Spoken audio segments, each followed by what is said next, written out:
نحمده ونصلي على رسوله الكريم اما بعد فاعوذ باللہ من الشیطان الرجیم بسم اللہ الرحمن الرحیم۔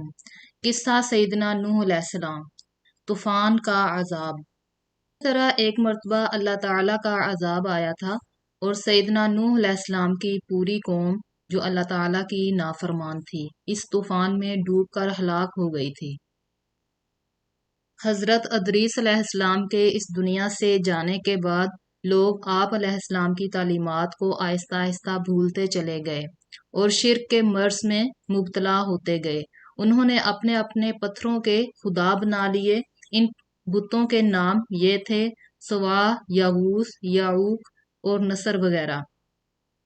جب زمین پر فساد بڑھتا ہی چلا گیا، لوگ اپنے رب سے غافل ہو گئے، اور جب لوگ اللہ تعالی سے غافل ہو جاتے ہیں تو وہ نہ تو لوگوں کے حقوق ادا کرتے ہیں اور نہ اپنی ذمہ داریوں کو سمجھتے ہیں۔ ایسا ہی ان لوگوں کے ساتھ بھی معاملہ ہوا۔ تب اللہ تعالیٰ نے ان لوگوں کی رہنمائی کے لیے اپنے برگزیدہ نبی سیدنا نوح علیہ السلام کو بھیجا تاکہ وہ جا کر ان کو سمجھائیں اور راہ ہدایت دکھائیں۔ حضرت نوح علیہ السلام نے ان کو سمجھایا کہ یہ بتوں کی عبادت کہاں کی عقل مندی ہے، جن کو تم خود اپنے ہاتھوں سے بناتے ہو انہی کی عبادت کرتے ہو۔ حضرت نوح علیہ السلام اپنی قوم کے لوگوں کو دین کی تبلیغ کرتے رہے، پیار سے محبت سے سمجھاتے رہے، گھر گھر جا کر دعوت دیتے، محلے میں دین کی تبلیغ کرتے، بازاروں میں توحید کے پیغام کو عام کرتے، تنہائی میں لوگوں کو سمجھاتے، اجتماعی طور پر قوم کو فلاح اور نیکی کی دعوت دیتے۔ آپ نے قوم کو عذاب سے بھی ڈرایا، جنت کی رغبت بھی دلائی، مگر قوم ٹس سے مس نہیں ہوئی۔ وہ جہالت اور شرک کی تاریکی میں ڈوبی رہی، بلکہ معاملہ تو یہاں تک پہنچ گیا کہ وہ حضرت نوح علیہ السلام کو تکلیفیں پہنچانے لگے۔ کبھی پتھر مارتے، کبھی ان پر جملے کستے اور کبھی ان کا مذاق اڑاتے، یا پھر کانوں میں انگلیاں ڈال لیتے اور کبھی اپنے اوپر کپڑے اوڑھ لیتے تاکہ نوح علیہ السلام کا چہرہ نظروں سے اوجھل رہے۔ حضرت نوح علیہ السلام یہ سب کچھ صبر و تحمل کے ساتھ برداشت کرتے رہے۔ آپ نے اپنی قوم سے کہا، بلا شبہ اللہ تعالیٰ کا مقررہ وقت جب آتا ہے تو اسے مؤخر نہیں کیا جا سکتا، کاش تم حقیقت جان لیتے۔ سیدنا نوح علیہ السلام انہیں عذاب الہی سے ڈراتے رہے کہ اگر تم نے سیدھی راہ کو نہ اپنایا تو تم پر اللہ تعالیٰ کا عذاب آ جائے گا۔ تو قوم کے لوگ سیدنا نوح علیہ السلام کی شان میں گستاخی کرتے ہوئے کہنے لگے، بھائی دیکھو نوح جو ہے یہ دیوانہ ہو گیا ہے، پھر کہتے یہ جو تم نے عذاب کی رٹ لگا رکھی ہے تو پھر کیوں نہیں لے آتے یہ عذاب؟ ہم تو بڑی شدت کے ساتھ تمہارے رب کے عذاب کا انتظار کر رہے ہیں۔ سیدنا نوح علیہ السلام صبر کرتے رہے، حالانکہ کافروں نے آپ علیہ السلام کو بہت ستایا۔ آپ ان سے جتنی محبت سے بات کرتے یہ اس سے زیادہ نفرت سے جواب دیتے۔ قوم کے سردار کہنے لگے، اے نوح، ہم تو تمہیں اپنی ہی طرح کا بشر دیکھتے ہیں۔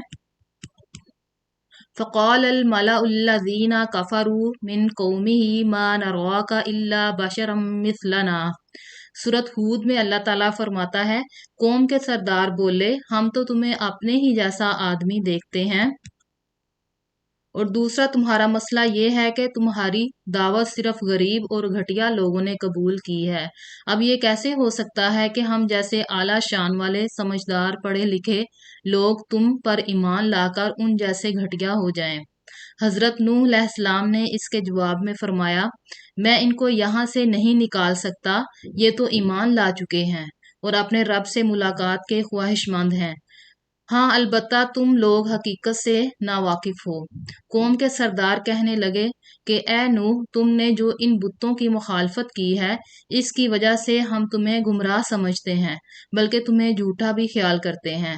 تم بھی جھوٹے ہو اور تمہاری تعریف کرنے والے بھی جھوٹے ہیں۔ اور اب تو انہوں نے سیدنا نوح علیہ السلام کو جان سے مارنے کی دھمکی بھی دے دی تھی۔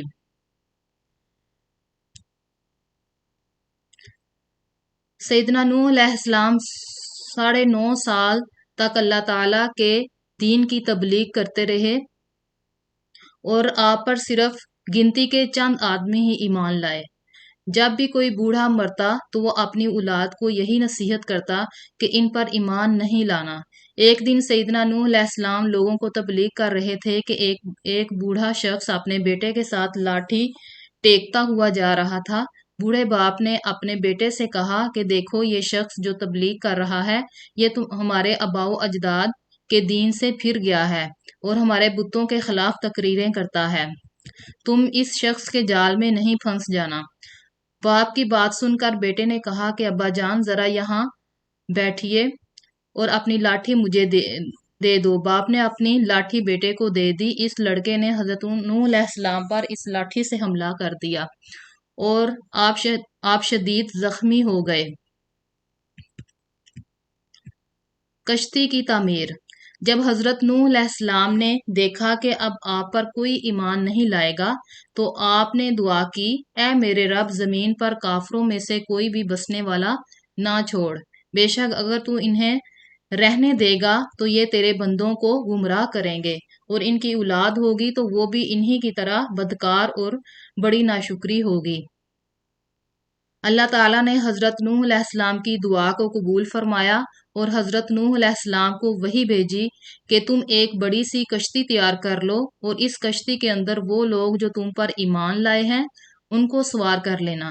اس کے ساتھ جانوروں میں سے ہر جانور کا ایک ایک جوڑا بھی اپنے ساتھ کشتی میں سوار کر لینا، کیونکہ اس کشتی سے باہر جو طوفان آئے گا تو کوئی انسان اور جانور زندہ نہیں بچے گا۔ حضرت نوح علیہ السلام نے اللہ تعالیٰ کے حکم کے مطابق کشتی بنانا شروع کر دی۔ جب کافروں نے دیکھا کہ حضرت نوح علیہ السلام کشتی تیار کر رہے ہیں تو کہنے لگے، اے نوح، پہلے تو تم کھیتی باڑی کرتے تھے، اب تم نے یہ بڑھئی کا کام بھی شروع کر دیا۔ ان پر ہنستے، کہکے لگاتے کہتے، نوح، تم دیوانے ہو گئے ہو، پانی تو ہے ہی نہیں، کشتی کہاں پر چلاؤ گے؟ حضرت نوح علیہ السلام ان کے جواب میں کہتے کہ اب بھی وقت ہے، تم سرکشی ترک کر دو اور اللہ تعالیٰ پر ایمان لے آؤ، ورنہ جب طوفان آئے گا تو تم ہلاک ہو جاؤ گے۔ مگر یہ ظالم کہاں باز آنے والے تھے۔ کہنے لگے، اے نوح، فرض کر لیتے ہیں کہ تمہارے خدا نے واقعی عذاب بھیج بھی دیا تو یہ اتنے بڑے بڑے پہاڑ کس لیے ہیں؟ ہم ان پر چڑھ جائیں گے۔ حضرت نوح علیہ السلام جتنا ان کو سمجھاتے وہ اتنا ہی حضرت نوح علیہ السلام کا مذاق اڑاتے، اور حضرت نوح علیہ السلام اپنے کام میں لگے رہے یہاں تک کہ کشتی مکمل تیار ہو گئی۔ یہ کشتی بہت بڑی تھی اور 2 سال کے طویل عرصے میں تیار ہوئی تھی۔ کشتی کی 3 منزلیں تھیں۔ پہلی منزل میں درندوں، جانوروں وغیرہ کو رکھا گیا تھا۔ دوسری منزل میں حضرت نوح علیہ السلام اور اہل ایمان تھے، اور تیسری منزل میں پرندوں کو رکھا گیا تھا۔ جب کشتی میں تمام اہل ایمان، جانوروں اور پرندوں کا ایک ایک جوڑا بھی داخل ہو گیا تو آپ نے اپنی بیوی اور بیٹے کنعان کو بھی آواز دی کہ وہ بھی کشتی میں آ جائیں، ورنہ اللہ تعالیٰ کا عذاب ان کو بھی اپنی لپیٹ میں لے لے گا۔ کنعان نے ادب کو ملحوظ خاطر نہ رکھتے ہوئے اپنے والد نوح علیہ السلام سے کہا، آپ میری فکر نہ کریں، میں بھاگ کر اس پہاڑ پر چڑھ جاؤں گا۔ آپ نے فرمایا، آج اللہ تعالیٰ کے عذاب سے بچانے والا کوئی نہیں۔ اس وقت اللہ تعالیٰ نے فرمایا، اے نوح، وہ کافر ہونے کی وجہ سے تمہارے گھر والوں میں شامل نہیں، اس لیے ان کو چھوڑ دو۔ حضرت نوح علیہ السلام نے ان کو چھوڑ دیا اور کشتی کا دروازہ بند کر لیا اور اللہ تعالیٰ کی حمد و ثنا میں مصروف ہو گئے۔ دوسری طرف زمین میں سے پانی نکلنا شروع ہو گیا اور اوپر سے بھی تیز بارش شروع ہو گئی۔ کشتی نے تیرنا شروع کر دیا۔ حضرت نوح علیہ السلام کی دعوت کو جن لوگوں نے قبول نہیں کیا اور حضرت نوح علیہ السلام کو جھٹلایا، وہ سب کے سب لوگ اس طوفان میں ڈوب کر ہلاک ہو گئے، اور حضرت نوح علیہ السلام کی کشتی اللہ تعالیٰ کے حکم سے تیرتی ہوئی جودی پہاڑ پر ٹھہر گئی۔